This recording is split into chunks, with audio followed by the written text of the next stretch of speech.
High সবাইকে, কেমন আছো তোমরা সকলে? আশা করছি সকলেই খুব ভালো আছো। And welcome back to my new blog.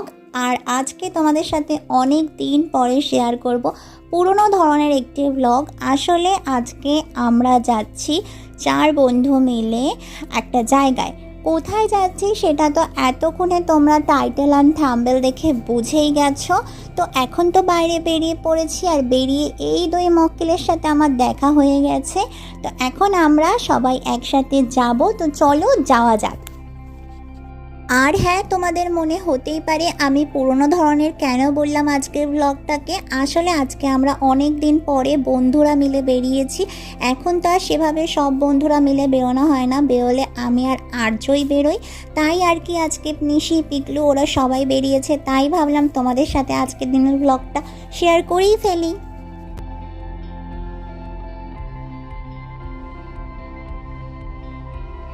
আর আজকে রাস্তাটা দেখেছো কত সুন্দর ফাঁকা আছে। জানি না কেন ফাঁকা আছে, কিন্তু যেহেতু এত সুন্দর ফাঁকা আছে এটা দেখেই তো মনে একটা আলাদাই রকমের লাগছিল। তাই সুন্দর রাস্তার ভিউ দেখতে দেখতে চলো চলে যাওয়া যাক আজকের ডেস্টিনেশন চায়ের বাড়িতে।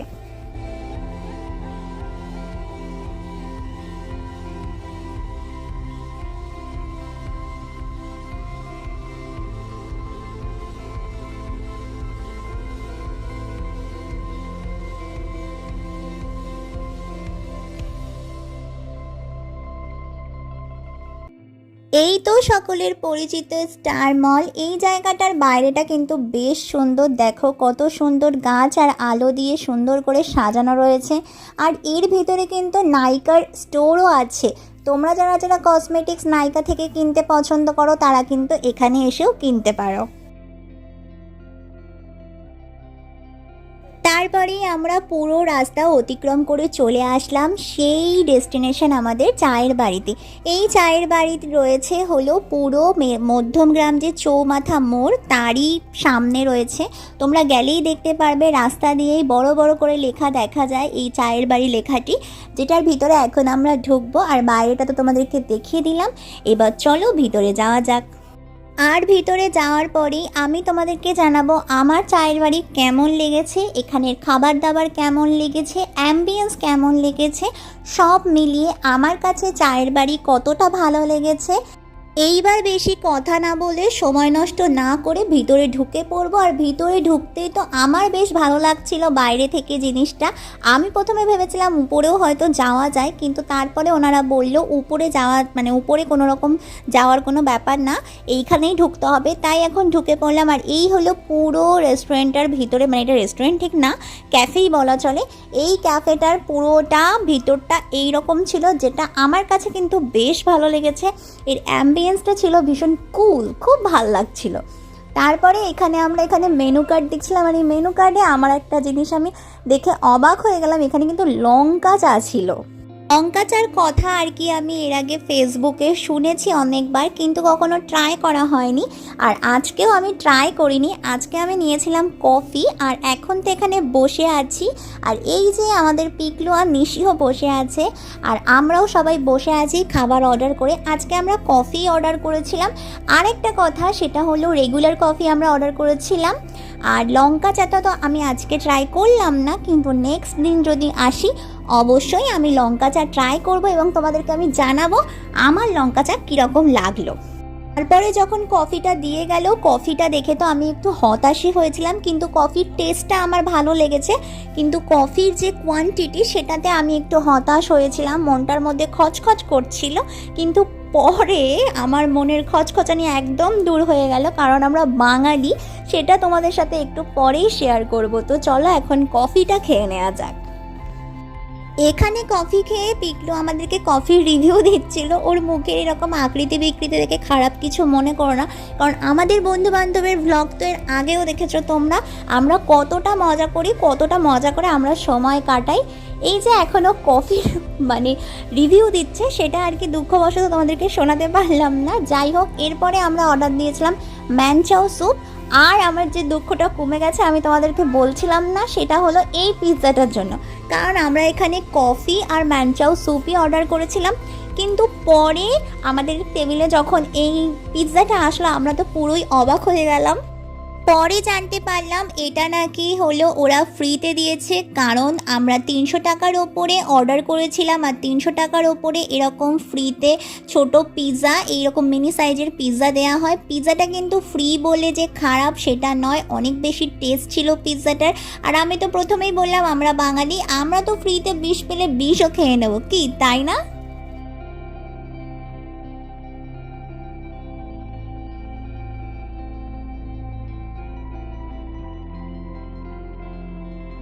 পিৎজাটা ছিল ভীষণ সফট আর ওপরে একদম চিজে ভর্তি, যেটা আমার সব থেকে বেশি ভালো লেগেছে।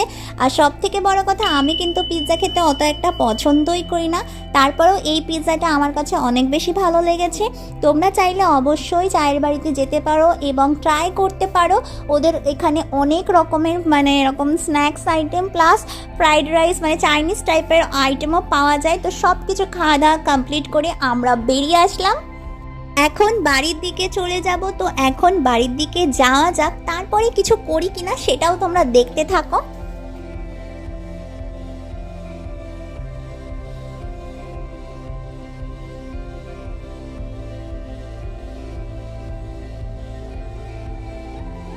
এই তো বাড়িতে চলে আসার পরে আমার আবার মনে পড়ে গিয়েছিল যে আমার বান্ধবী আজকে আমাকে ডেকেছিল তার বাড়িতে।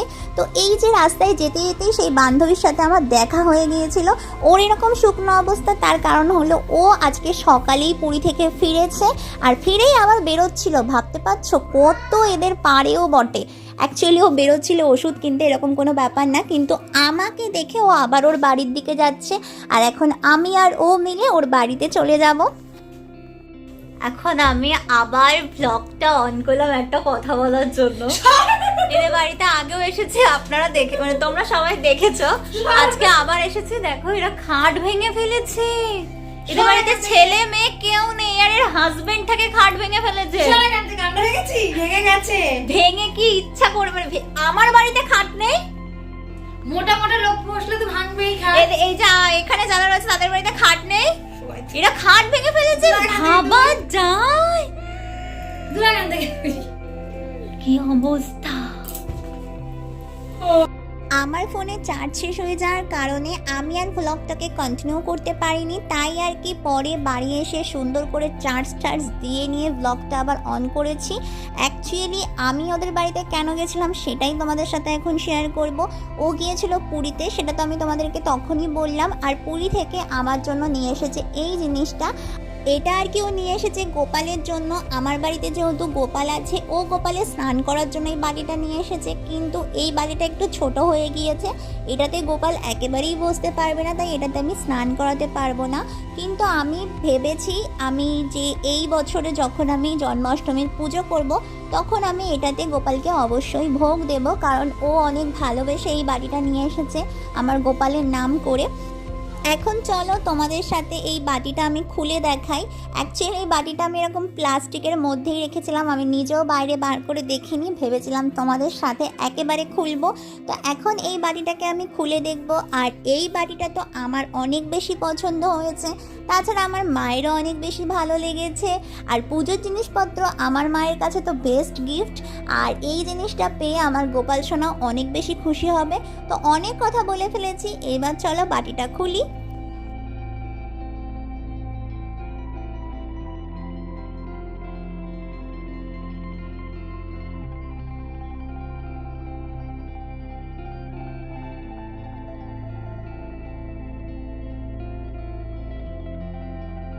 বাটিটা অনেক বেশি সুন্দর না, বাটিটার মাঝে কিন্তু আবার পুরী লেখা আছে, যেটা ভীষণ ভালো লাগছে। আর এই ধরনের জিনিস কিন্তু এখন আমাদের এইখানেও পাওয়া যায়, মানে লোকাল মার্কেটেও পাওয়া যায়, কিন্তু পুরী থেকে নিয়ে এসেছে, তো সেই জন্য এটার মূল্যটাই অনেকটা।